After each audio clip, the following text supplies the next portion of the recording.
আগামীকাল আমাদের 2রা মে বাইতুল মোকাররমের দক্ষিণ গেইটে গত দীর্ঘ 1.5 দশকের বেশি সময় ধরে যে ফেসিবাদী রাজনৈতিক দল আওয়ামী লীগ গুম খুন হত্যা নির্যাতন নিপীড়নের যে একটি সংস্কৃতি চালু রেখেছিল, আওয়ামী লীগকে আমরা গণঅভ্যুত্থানের মধ্য দিয়ে আওয়ামী লীগের পতন হয়েছে এবং বাংলাদেশ থেকে পলায়ন করেছে।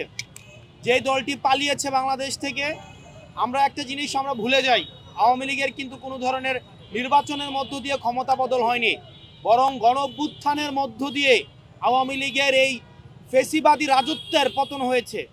যে রাজনৈতিক দলের ইতিহাসে যেখানে যে রাজনৈতিক দলের গণঅভ্যুত্থানের মধ্য দিয়ে পতন হয়, সেই রাজনৈতিক দলকে আর ফেরানোর কোনো ধরনের সুযোগ নেই। দ্বিতীয়ত, আওয়ামী লীগ দীর্ঘ 1.5 দশকের সময় ধরে আপনারা দেখেছেন 2009 সালে আমাদের বিডিআর হত্যাকাণ্ড করেছে। আমাদের ফার্স্ট লাইন অফ ডিফেন্সের আমাদের যে বিডিআরদেরকে নৃশংসভাবে আমাদের আগ্রাসী যে শক্তিগুলো রয়েছে, বহিঃশক্তি, তাদের তৎপরতার মধ্য দিয়ে বিডিআর হত্যাকাণ্ড সংগঠিত করেছে। পরবর্তীতে আমরা দেখেছি যে শাপলা হত্যাকাণ্ডের মধ্য দিয়ে হেফাজতে ইসলামের কে কিভাবে ডিহিউম্যানাইজ করেছে, কিভাবে নারকীয় রাতের বেলা কিভাবে তাদেরকে নির্যাতন নিপীড়নের মধ্য দিয়ে শত শত হেফাজতে ইসলামের কর্মীদেরকে, ধর্মপ্রাণ মুসলমানদেরকে কিভাবে হত্যাকাণ্ড সংগঠিত করেছে। আমরা পরবর্তীতে দেখেছি যে দীর্ঘ 1.5 দশকের বেশি সময় ধরে আওয়ামী লীগের লুটপাটের যে শাসন, সেই লুটপাটের শাসন আমরা দেখেছি। ভারতীয় আগ্রাসন বিরোধী যখন আমাদের মিছিল হয়েছে, আন্দোলন হয়েছে, সেখানেও আওয়ামী লীগ নির্যাতন নিপীড়ন চালিয়ে ব্রাহ্মণবাড়িয়া থেকে শুরু করে ঢাকায় কিভাবে অতর্কিতভাবে মানুষদেরকে হত্যা করেছে। শাসন ক্ষমতা টিকিয়ে রাখার জন্য আওয়ামী লীগ মানুষ থেকে আওয়ামী লীগের কাছে শাসন মুখ্য হয়ে উঠেছিল এবং সেটিকে টিকিয়ে রাখার জন্য আমরা দেখেছি 14 সালের আনকনটেস্টেড ইলেকশন, পরবর্তীতে 18 সালের মিডনাইট ইলেকশন এবং 24 সালের আর্মি ভার্সেস ডামি ইলেকশনের মধ্য দিয়ে আওয়ামী লীগ গণতন্ত্রকে কিভাবে কুক্ষিগত করেছিল। আওয়ামী লীগ কোনোভাবেই রাজনৈতিক দল নয়। আওয়ামী লীগ নাৎসি পার্টির মতো একটি রাজনৈতিক দল, যে রাজনৈতিক দল এই গণঅভ্যুত্থানের পরে কোনোভাবেই পলিটিক্যালি ফাংশন হওয়ার কোনো ধরনের রাইট নাই। সেই জায়গা থেকে আমরা আওয়ামী লীগকে বিচার প্রক্রিয়ার মধ্য দিয়ে আমরা চাই, আওয়ামী লীগের যে সুবিচার যদি নিশ্চিত হয়, তাহলেই আওয়ামী লীগ কোনোভাবেই এই রাজনৈতিকভাবে আর ফাংশনাল হতে পারবে না। আমরা চাই আওয়ামী লীগকে বিচার প্রক্রিয়ার মধ্য দিয়ে আওয়ামী লীগের চ্যাপ্টার ক্লোজ করতে হবে। দ্বিতীয়ত, যতদিন পর্যন্ত এই ট্রায়াল প্রক্রিয়া চলবে, ততদিন পর্যন্ত আওয়ামী লীগের নিবন্ধন বাতিল করে দিয়ে সকল ধরনের রাজনৈতিক কর্মকাণ্ড নিষিদ্ধ করতে হবে। এবং আপনারা জানেন, আওয়ামী লীগ সারা বাংলাদেশের বিরুদ্ধে অবস্থান নিয়েছে। গণতন্ত্র কামি এবং ফেসিবাদ বিরোধী যে রাজনৈতিক দলগুলো ছিল, তাদের বিরুদ্ধে আওয়ামী লীগ অবস্থান নিয়েছিল।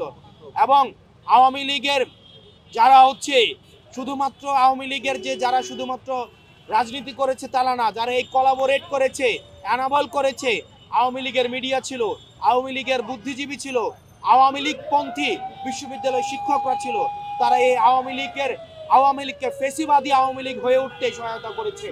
আমরা চাই যারা আওয়ামী লীগের কোলাবোরেটর, আওয়ামী লীগ অ্যানাবেলর, সবার সম্পত্তিকে ক্রোক করে যারা 3টি ইলেকশনে অংশগ্রহণ করেছে, অনতি বিলম্বে তাদের সম্পত্তিকে বাজেয়াপ্ত করা হোক।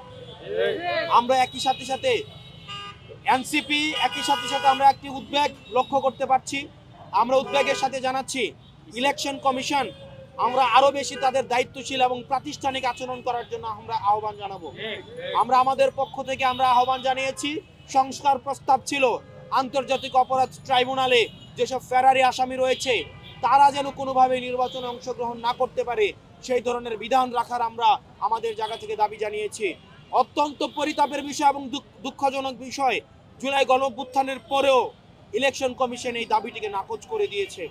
দ্বিতীয়ত, আমরা বলেছি যারা হলফনামা দিতে আসবে, যারা নির্বাচনী হলফনামা দাখিল করতে আসবে, তারা যেন সশরীরে উপস্থিত হয়ে সেখানে হলফনামা দাখিল করে, অত্যন্ত মনোনয়নপত্র, তারা যেন সশরীরে উপস্থিত হয়ে মনোনয়নপত্র দাখিল করে। অত্যন্ত পরিতাপের বিষয়, ইলেকশন কমিশন এখানেও আমাদেরকে আশাহত করেছে। ইলেকশন কমিশন এই সংস্কারের বিপক্ষে অবস্থান নিয়েছে।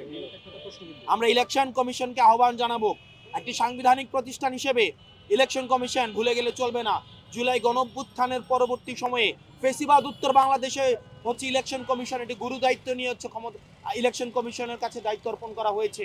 আমরা চাই একটা প্রপার ডেমোক্রেটিক ট্রান্সফরমেশনে, এই ইতিহাসের সন্ধিক্ষণে ইলেকশন কমিশন আমাদের হচ্ছে ইম্পার্শিয়াল এবং নির্মোহে এবং ইম্পার্শিয়াল একটি দায়িত্বের পরিচয় দিবে। সেই জায়গা থেকে ফেসিবাদের কোনো আচরণের মধ্য দিয়ে যদি মনে হয় ফেসিবাদী আওয়ামী লীগকে কোনোভাবেই সহায়তা করছে, পৃষ্ঠপোষকতা দিচ্ছে, তাহলে ইলেকশন কমিশনকে ভুলে গেলে চলবে না। আমরা সেই প্রজন্ম, যেই প্রজন্ম আওয়ামী লীগের গুলির সামনে দাঁড়িয়ে আমরা এই ফেসিবাদকে ঠেকিয়েছি। সুতরাং আমরা হচ্ছে আবরার আলিফের উত্তরসূরি। সুতরাং যদি ফেসিবাদকে কোনোভাবেই ইনস্টিটিউশনালি, কোনোভাবে রাজনৈতিক পলিটিক্যালি, ইনস্টিটিউশনালি বা ইন্টালেকচুয়ালি কোনোভাবে আবার রিহ্যাবিলিটেট করার চেষ্টা করা হয়, আমরা সেটিকে অবশ্যই আমরা হচ্ছে প্রাতিষ্ঠানিকভাবে আমরা প্রতিরোধ করব।